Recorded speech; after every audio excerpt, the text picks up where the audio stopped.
Today on Moment of Zen, we're airing a conversation I had with Samo Burja in January 2024 on how dynastic succession often outperforms meritocracy. We look at how family enterprises like the New York Times and Samsung can solve organizational challenges more effectively. Head to Samo's podcast, Live Players, and newsletter, The Bismarck Brief, for more world affairs analysis.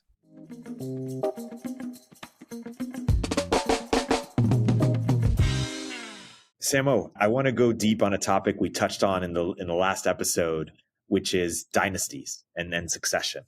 You've written about a few dynasties in your excellent Bismarck brief. We'll link to it. But maybe first we could start at high level. What got you so interested in dynasties? It's not something that people think about a lot today, and in fact, sometimes they stigmatize people who are trying to build dynasties. Why don't you share more about it? Well, it came out of thinking for a long time about the succession problem, which is the problem of how to find people that both have the needed talent to keep an organization going, inherit or acquire from the previous holder of the office everything that's needed to carry on that position in fullness, and finally have a long-term interest to stewarding the organization and its mission.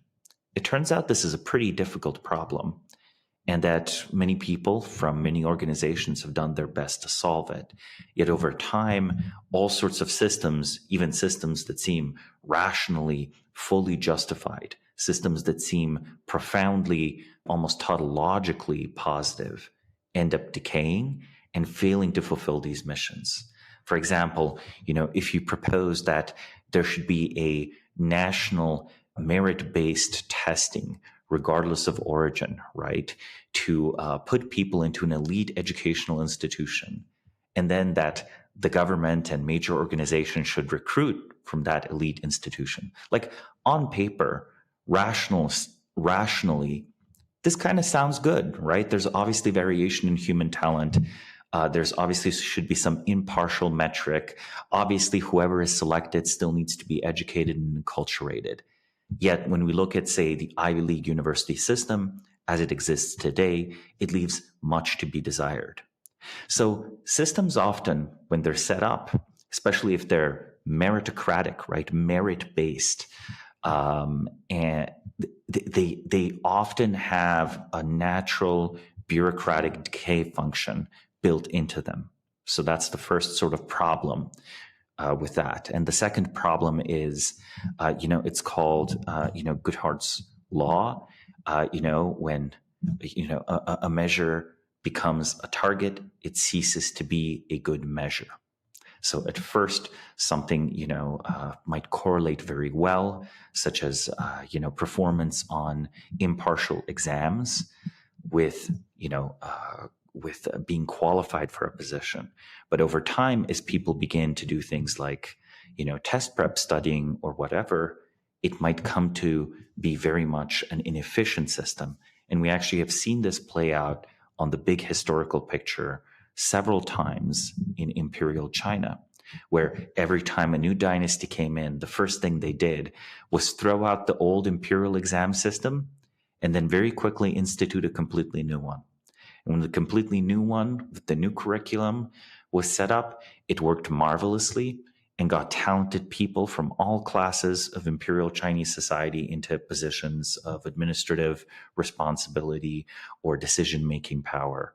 Yet, run this forward 3, 4, 5 generations, and again, people are memorizing whatever the correct poetry is that is valued by the dynasty, whatever the cultural touchstones are. They're gaming it, right? And today, again, if we look at, say, the Ivy League university system, you have people who have choreographed their entire high school experience and their entire high school biography to be worthy of some of these schools and get into them. And I think that that's Goodhart's law in action. So what does this have to do with dynasties? And, dynasty is a heavy word, right? But really, we're just talking about families. Well, I think it solves the core problems associated with successful succession quite well. People tend to think of their shortcomings, but consider, how do you incentivize someone to transfer not just the official, nominal strengths of a position, but the unofficial personal connections that might make a position powerful. Well, if they hand it off to a family member, a child, right? Someone that it was their child or was their relative, these informal ties are much likelier to be passed on because people have a reason, an incentive to do it. And we arguably see this not in very powerful contexts, but in very everyday contexts. You have people who, lawyers tend to come from lawyer families, right? Doctors tend to come from doctor families. And even in US politics, which nominally is not dynastic, statistically, one of the strongest, the strongest positive predictors of being a governor is being the daughter or the son of a previous governor. So whether we want it or not, people do some of this. They transfer the informal titles. Now, at times, sort of the informal aspects of, power, competence, client network, whatever it is, right? These social connections we all have because we all rely on other people. We all think to some extent as social creatures and rely on other humans in our community, our professional community, our political community to help us do our job. Because ultimately, we are connective tissue more than just pure atomized individuals. As much as we, for some positions, this doesn't matter, and you can just start everything from the first square, the start of the playing board. But for other positions, the position becomes unusable without also transferring whatever the previous CEO, the previous president, the previous, lawyer, head of the law firm had used. And personal reputations, right, matter. And there's only a few ways you can transfer that. And familial associations are one of the few that really work. The other one is probably marriage, right? That's an unusual social technology where a personal reputation is transferred between everyone involved in the marriage, I guess.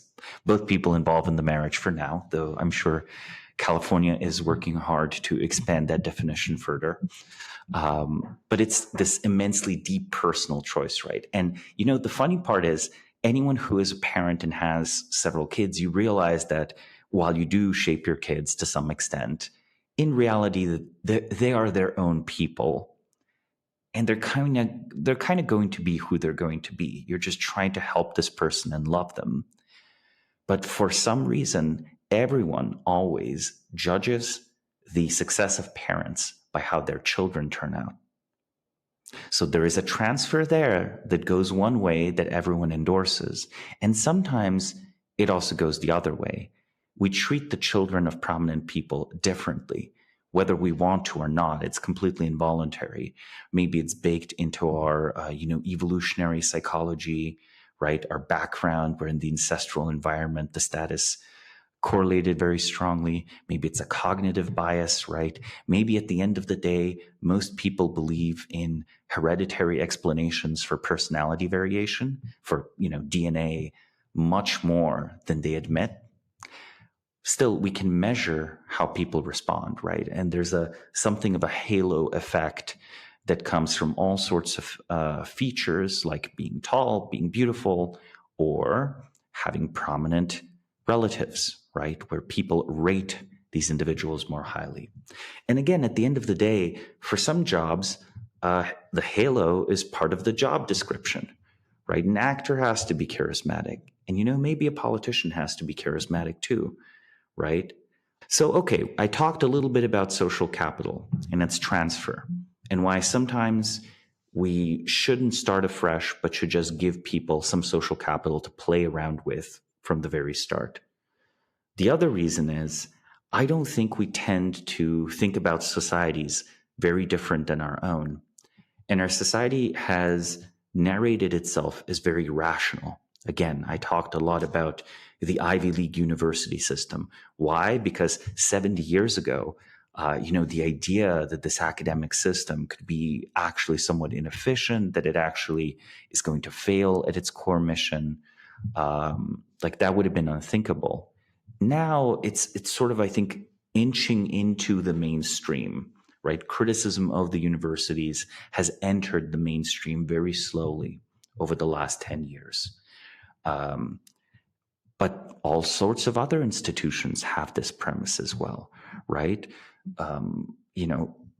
We have lost a lot of the faith we used to have, say, in things like Congress and so on, where 100 years ago, confidence would have been high in that institution as well, because the belief would have been that it's a rational selection mechanism.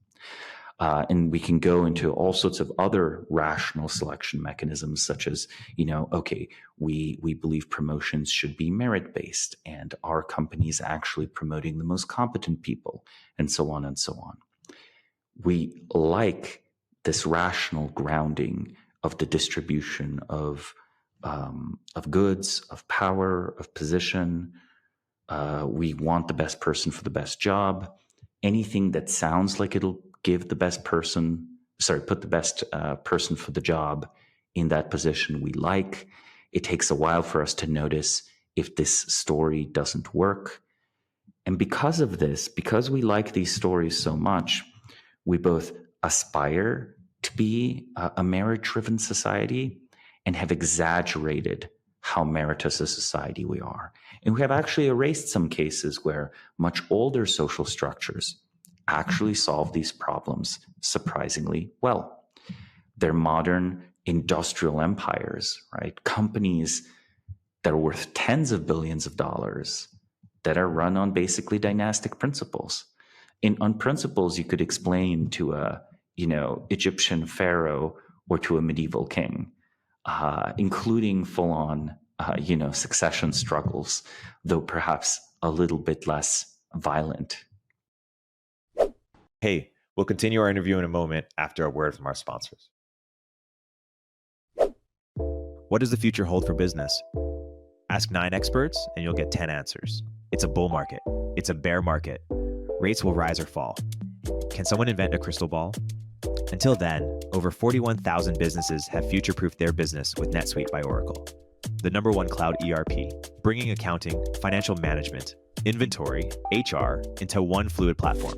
With one unified business management suite, there's one source of truth, giving you the visibility and control you need to make quick decisions. With real-time insights and forecasting, you're peering into the future with actionable data. When you're closing the books in days and not weeks, you're spending less time looking backwards and more time on what's next. If I had needed this product, it's what I'd use.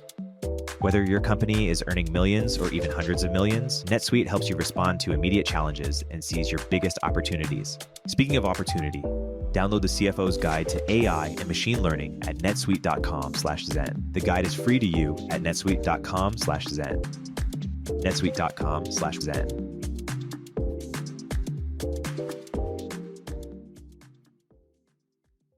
The origins of this podcast were once just a dream. That dream turned into the podcast and business you are listening to today.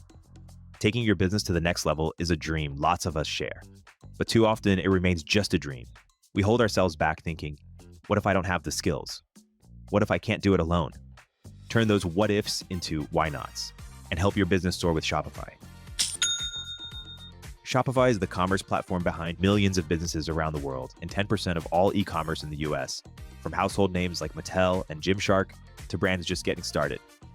What if I don't have a big team?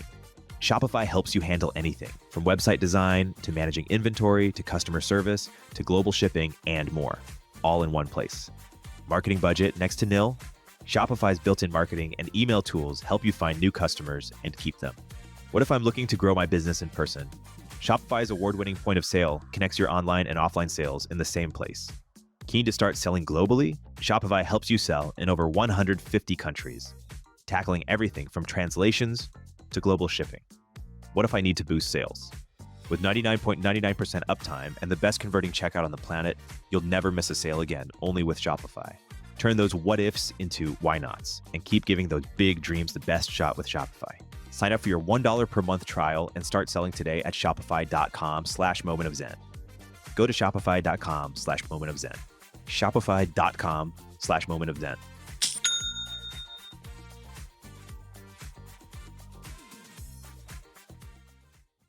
Well, it was a strong opener. I want us to look at a few examples here.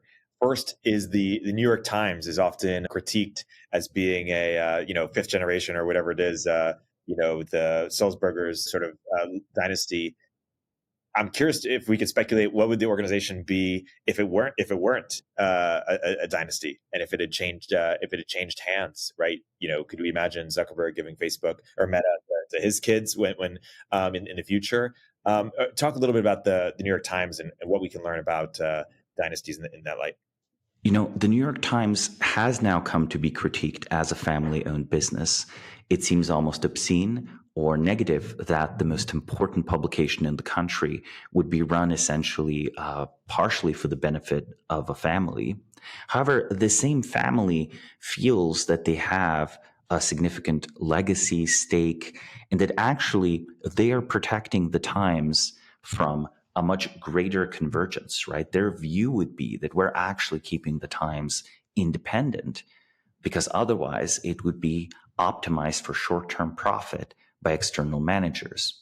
Now, I don't think this is quite correct, but I do think that the fact that the New York Times is run by a family, owned by a family, and the family actually does it in a smart way where they have a talent development board run by experts. So basically, the New York Times itself provides some experts who run a talent development board for the Sulzberger family and look at everyone in the Sulzberger family who is undertaking a journalistic or writing career, tracks them and tries to figure out who from the family could become, the publisher. So it's not primogeniture, right?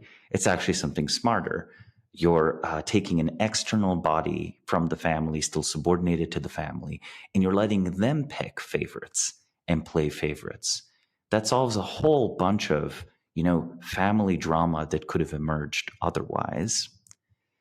And importantly, though, this also means that the New York Times is one of the only multi-billion-dollar media corporations in the United States where someone in their early 30s can take the helm, right?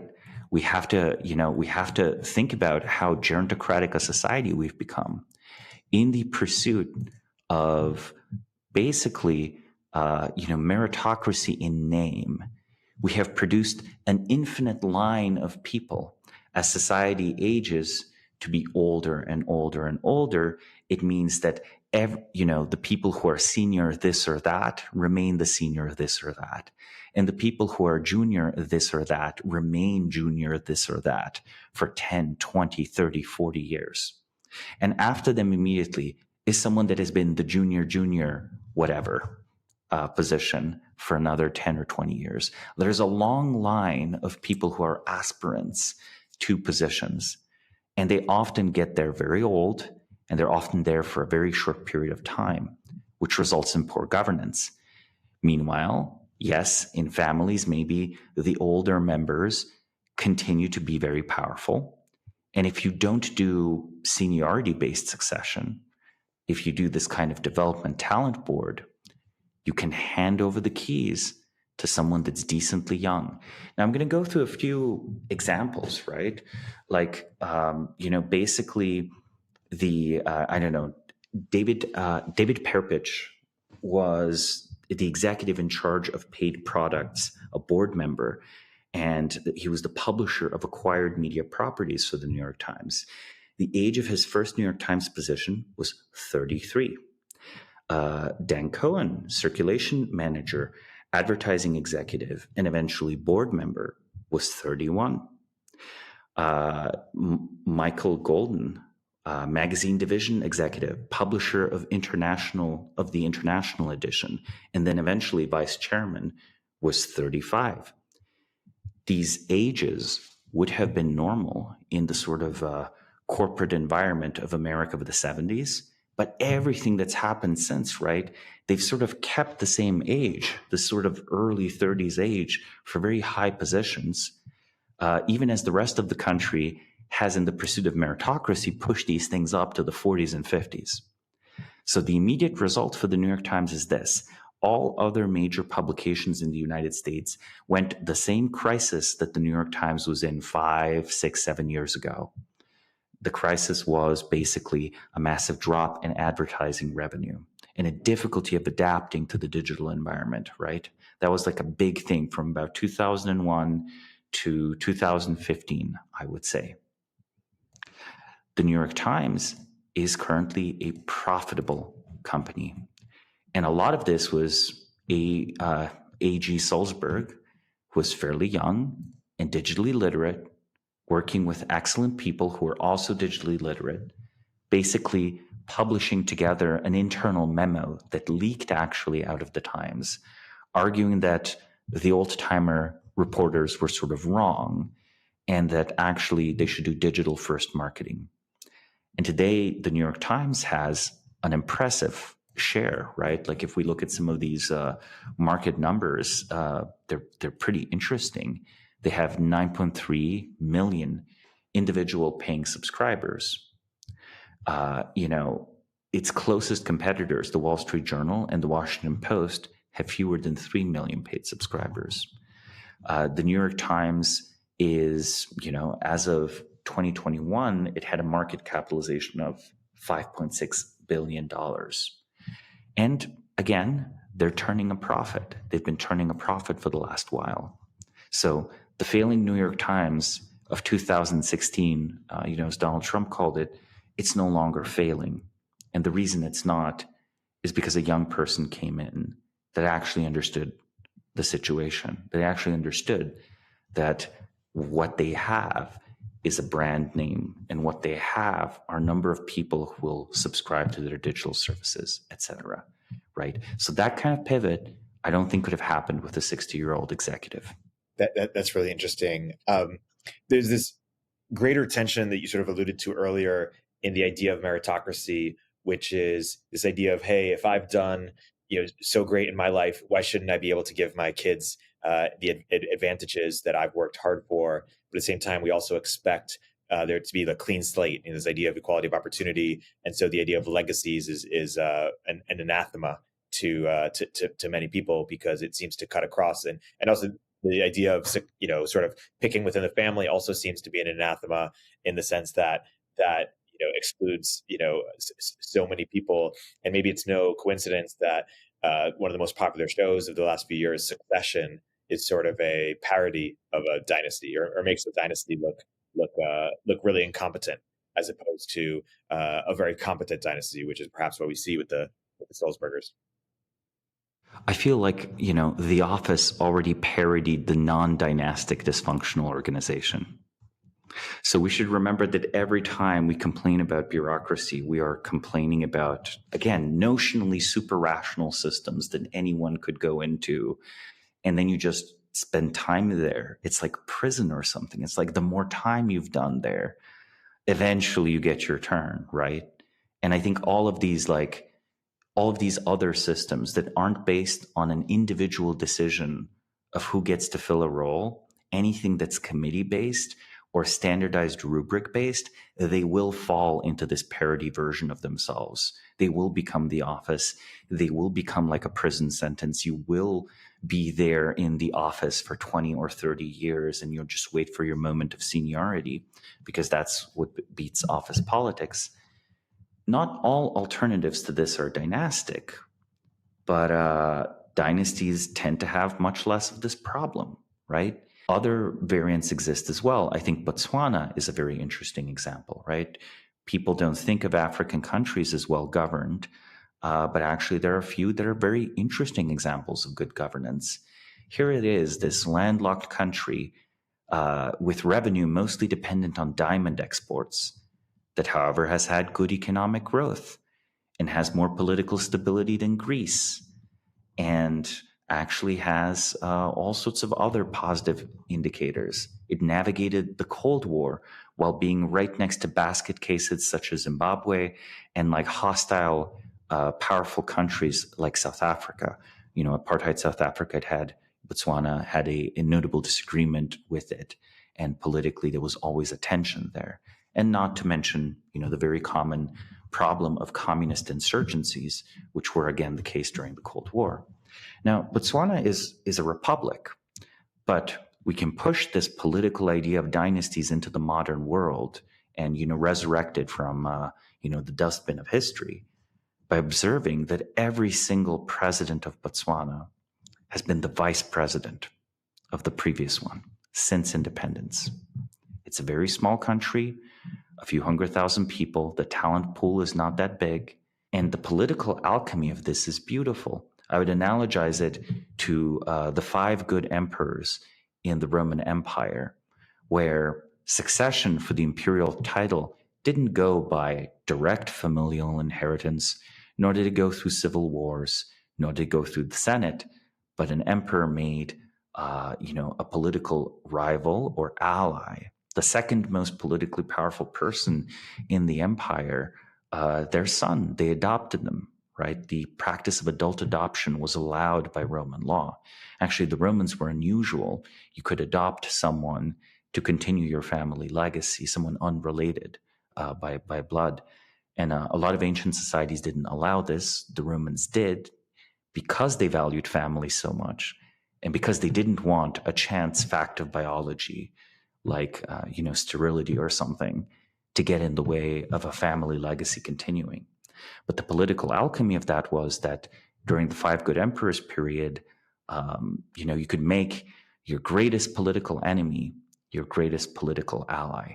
Through that simple act, you credibly committed to making them your successor, and suddenly they weren't incentivized to undermine you, but if anything, to rescue the positives of your project and the positives of your administration and repair the negatives you might leave behind.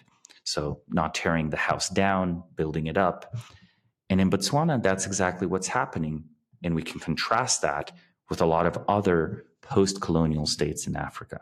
Now, of course, the country benefited from a few other things. They had a well-trained civil service, etc. Some of the same things people might say about Singapore or Hong Kong or other more positive aspects of the British Empire with the impartial, not ethnically biased civil service and so on. Still, I think their unique approach to succession has actually given them a lot of strength. Now, you can pick whoever you want. It's a personal decision. I think executives should probably just pick the next executive after them. I think that's actually a fairly good system of succession in a company or in an organization. Still, about half of the presidents of Botswana since independence have been members of the traditional royal family of the Tswana people. So, okay, this is a semi-hereditary adoptive monarchy. And again, maybe the Sulzberger family has something figured out because they also don't just pick any random kid. They pick the best qualified from that batch, right? So I really do think that there is something about the collaboration of the transfer of power and the collaboration of the transfer of administrations that's important. And this is also perhaps something that people, when they first conceived of republics, understood quite well. One interesting detail is that the U.S. founding fathers at one point imagined a system where the president would be the winner of the election and the vice president would be sort of the loser of the election, so that there would be almost 2 executives, each from opposite parties, that would have to sort of work together. They didn't even want there to be a party system, right? And that had some precedent. In the Roman system, there were 2 consuls, not 1. So again, this idea of aligning incentives for succession, I think this can beat a small difference in SAT scores easy. Right? Maybe it's worth sacrificing 5 points of SAT score or 10 points or 20 to get that positive handoff. Hey, we'll continue our interview in a moment after a word from our sponsors. Every time I hop on the 101 freeway in SF, I look up at the various tech billboards and think, damn, turpentine should definitely be up there. And I bet I'm not alone. In a world of endless scrolling and ad blockers, sometimes the most powerful way to reach people is in the real world. That's where Adquick comes in. The easiest way to book out-of-home ads, like billboards, vehicle wraps, and airport displays. The same way you would order an Uber. Started by Instacart alums, Adquick was born from their own personal struggles to book and measure ad success. Adquick's audience targeting, campaign management, and analytics bring the precision and efficiency of digital to the real world. Ready to get your brand the attention it deserves? Visit adquick.com today to start reaching your customers in the real world. Again, that's adquick.com. Hey everyone, Erik here. In this environment, founders need to become profitable faster and do more with smaller teams, especially when it comes to engineering. That's why Sean Lenihan started Squad, a specialized global talent firm for top engineers that will seamlessly integrate with your org. Squad offers rigorously vetted top 1% talent that will actually work hard for you every day. Their engineers work in your time zone, follow your processes, and use your tools.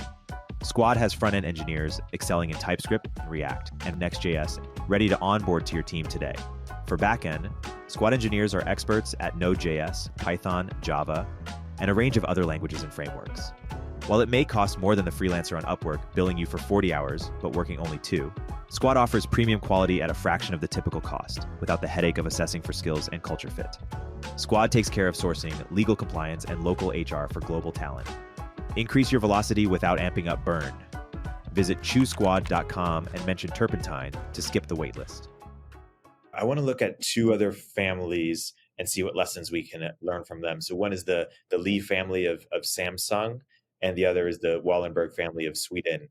And I find it interesting because in some ways we both couldn't imagine that in the US of a family controlling or influencing, such a big tech company.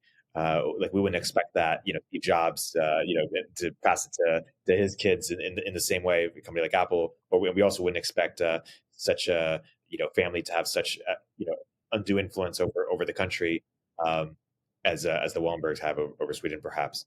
So what when you share a little bit more about both those examples and what lessons we could draw from them? Well, first, we could talk about South Korea, right? South Korea is a pretty big economy, and Samsung is a giant of a company. The Samsung Group is this conglomerate that, is made up of 61 affiliated businesses. They together make up 20% of South Korean GDP. Like 20%. There's no comparable American company. The American company with the largest share of the economy is Walmart, which does happen to be family owned as well, but I think it's like a measly 2 or 3%. And I think it's the largest employer in the US. The annual revenues are something like $233 billion for Samsung. And Samsung, of course, keeps up with all of the technological innovations that we might think of as the cutting edge of technology, right? Their phones are fairly good. They invest in chip fabs and so on. The key aspect of the family succession there is, again, there is handpicked succession. The company demonstrates that you can run a efficient and complicated business this way. And there is a sort of back and forth between the government and the company itself, where basically almost every South Korean government just puts the CEO of Samsung or the future CEO of Samsung into prison. And then they allow them in prison to meet with their lawyers for as much as they want, for as long as they want, for 8 hours. So you have this absurd situation where the waiting heir of the Samsung dynasty is technically in prison and tells his lawyers everything about how to run the company. And then they go out of prison and they convey, all of this stuff to the company. And of course, there's other arrangements like house arrest and so on, but it's almost theatrical. I think if someone made a show called Succession again in the United States, they should just present how South Korea works and would blow everyone's mind. Because again, this country that makes the world's cheapest, most advanced nuclear reactors, that makes some of the most advanced robotics in the world, that keeps up in terms of the quality of its electronics with American giants like Apple and so on. It's run on this almost medieval blueprint. And the result of it is partially that the South Korean government does kind of show the Lee dynasty over and over again who's boss, right? So this family is actually somewhat balanced in power with the civilian government. Now, one of the interesting things about this is that the succession went relatively smoothly in 1987. Lee Kun-hee's succession of his father happened then. Jae Lee's succession has been less successful. So in 2012, Jae Lee was serving as Samsung's chief operating officer and was promoted to vice chairman. In 2014, Lee Kun-hee had an incapacitating heart attack, and Jae Lee became the de facto leader of Samsung. In 2017, Jae Lee was arrested, charged, and convicted of bribing the president of South Korea in order to secure approval for a merger of Samsung affiliate companies. So that sort of is this kind of almost real imprisonment that happened there. However, it was something that was overcome. The South Korean economy ultimately rests on companies like Samsung. It is a very consolidated and vertically integrated economy. You can slap the leaders of such large companies on the wrist, but you don't dare actually keep them in prison. You don't dare actually disowning them. You don't dare actually breaking these companies up. Because why? As soon as you do that, the beautiful economies of scale and efficiencies that these large companies have that allow them to have competitive exports are gone. And what are you left with then? South Korea, 50 million people, possibly impoverished, possibly getting much older. So there's a reality here where there's almost an escape velocity of too big to fail becomes its own dynamic. Now, I think this isn't unique to dynasties. I think in the United States as well, there's some companies that are too big to fail. And actually boards mismanage such companies quite profoundly. And we can perhaps talk about those examples some other time. Still, that one of the interesting things about this is that it's very hard to beat consolidation. Samsung is legitimately just a good company. Its exports are legitimately just better than the exports of many other highly integrated conglomerates around the world. So we might like competition, but the question is always competition at which scale? And, a company the size of Samsung might face realistic competition if it was part of a larger country, such as China, or a larger economy, such as that of the United States. Within South Korea, if you break it apart, all you're going to achieve is lower competitiveness for South Korean exports. So I guess a lesson there is outsiders and outside competitors for your company. If you can get yourself into a position, your company or your organization, where you don't necessarily, where removing you causes more damage than slapping you on the wrist, then you're golden. Then your succession is secured. That's a really interesting series of lessons to take. Why don't we now transition to the Wallenberg family, and why don't you unpack what makes them so special and what we can. I mean, it's very interesting to talk about it because that's a different situation. For South Korea, you could almost say South Korea made cyberpunk real, right? Because it basically has these, giant corporations, and we, of course, expect that the corporate culture is a little bit ruthless, etc. Sweden, on the other hand, brands itself as this, very friendly, egalitarian country, a social democracy where everyone has relative equality. And in this country, it's rather surprising that they would be a major company or a series of companies that's owned by a single family. But the interesting thing is that Sweden's great families control large sectors of industry and commerce through asset holding companies. This is done either directly or through foundations. Now, in European capitalism, it's fairly common to have a family foundation own a for-profit company. And unlike the United States, the foundations can argue and even advertise and lobby on behalf of the for-profit company. This is the case in Germany, for example. This is the case in, I believe, Denmark and Norway and so on. So the Wallenberg family is by far the most prominent of these families in Sweden. Its main holding company, Investor AB, is the most valuable publicly traded company in Sweden. It has a market capitalization of over $60 billion as of May 2022. That's equivalent to 10% of Sweden's entire GDP. So again, a huge number, not quite as impressive as South Korea's 20%, but pretty big. Sweden's social democracy rests on high taxes, but the high taxes for such a small country are only viable for these high value added companies that do very well on international exports. Sweden has to be competitive. It has to export a lot of finished products for it to be able to afford its social programs of various kinds. Per capita, Sweden is one of the greatest exporters of weapons in the world. Per capita, they earn, I think, slightly more than Israel, for example, which might surprise many people. Now, of course, they until recently were a neutral country, which was very important during the Cold War because you could sell, weapon systems to anyone, not just Western allies. They also have a few very advanced companies that occasionally even beat American companies for various, orders, government orders in the defense sector. Usually when a European and an American company compete in the defense sector, the American company wins, and that's played out in NATO many times over. Swedish companies manage to meet that standard of quality.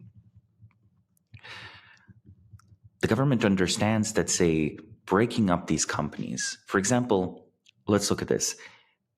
You say that a company should be run basically for its shareholders, and you wrestle the control out of this big company that's 10% of Swedish GDP, or rather in this case, it's a collection of companies that together, say, make up that percentage. You wrestle it out, you say it has to be run for profit. You immediately are, of course, exposed to international capital markets.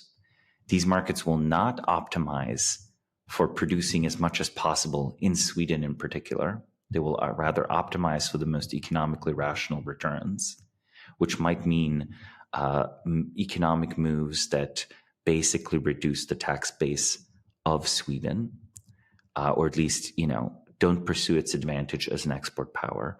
On the other hand, if you keep these as large consolidated companies and you make them state-owned, you've introduced a big political problem.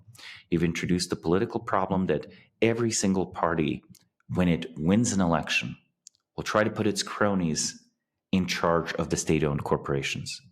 This is the reason that most Eastern European governments, they've done better the more they have privatized away from state ownership, because they eliminate this very juicy position that could be fought over and could be the source of corruption.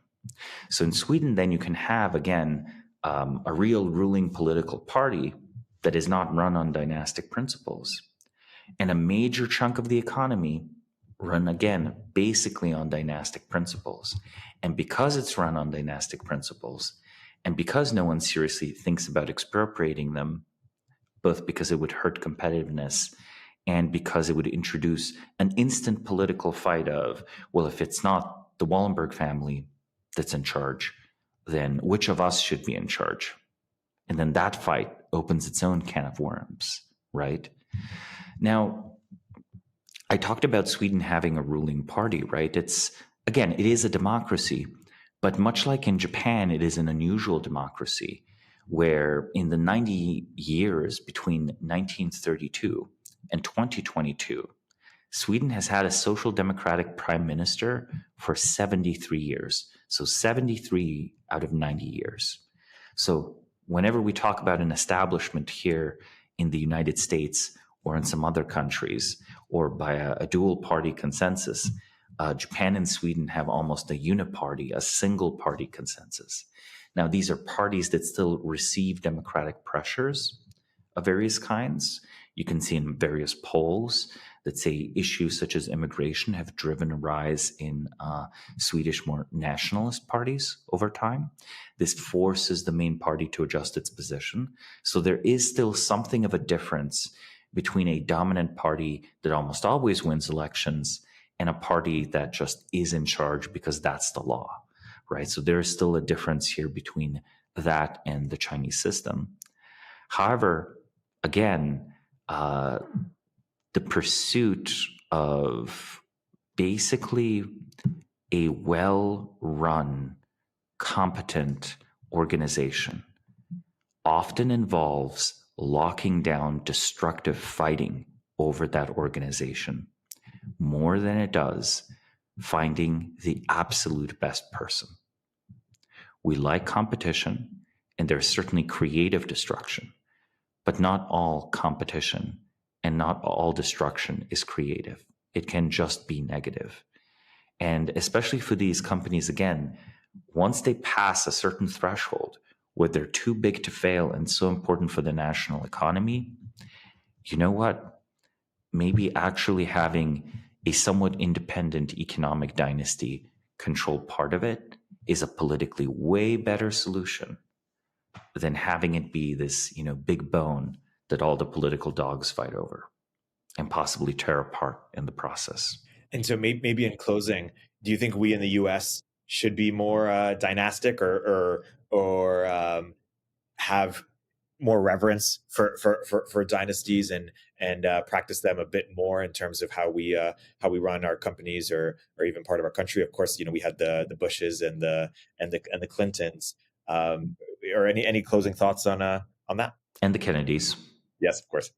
Well, I think that when it comes to political office, the argument can be harder to make. I highlighted Botswana because Botswana is a small country with a limited talent pool. There's only so many people that can run a government well, and they might as well work together rather than creating, half of a functional team is no functional team at all, right? The US is a vast country. It has a lot of talent. You can have multiple competent administrations of it. I think that having dynasties in the economic domain should be allowed in the United States and should be valorized. In the United States and the Western world in general, we seem to be content to let people inherit wealth and enjoy it on meaningless things such as yachts, partying, or ineffectual progressive activism. We get very upset at the idea of wealthy people picking among their kids someone to just run it, rather than handing it over to eminently qualified people like Harvard MBAs. But in my opinion, these are people who have the strategic advantage of youth. We should be grateful for the human impulse inbuilt into us by the universe itself for us to move aside for our own children, because it eliminates so much of the destructive competition that would happen if a powerful, wealthy old person, such as, let's say Bill Gates, were to make way for a young, unrelated individual. If it's a young, related individual, right, we naturally tend to want them to thrive. If we're, normal, well-adjusted, moral people, we want our children to thrive. So we want to help them. And from the perspective of wider society, if the children are incompetent and they run a company into the ground, you know what? There'll be a different company. So the economic argument for dynasties is very strong. Very young people will, without much strife, acquire full control of companies that will allow them to do things, sometimes things that need doing, such as firing people who are difficult to fire, or completely changing the business model like the New York Times did. And when the young people succeed, this is good because we have large organizations moving with the times, moving to a literally new generation. And when they don't, it means that the networks that have formed between the managerial class in the United States are disrupted. Instead of having this national sort of pseudo-economic elite of basically, McKinsey consultants hiring each other, you would have families that are much more rooted in individual states, cities, or industries. And I think because of that, in the economic sphere at least, we should encourage this development. I also claim people won't be thinking just about the next quarter or the next year. They will start thinking about the next decade or the next century if they know that what they personally build can be safely handed off to their kids. That's a good place to wrap. Samo, thanks for another great discussion. And until next time. Until next time.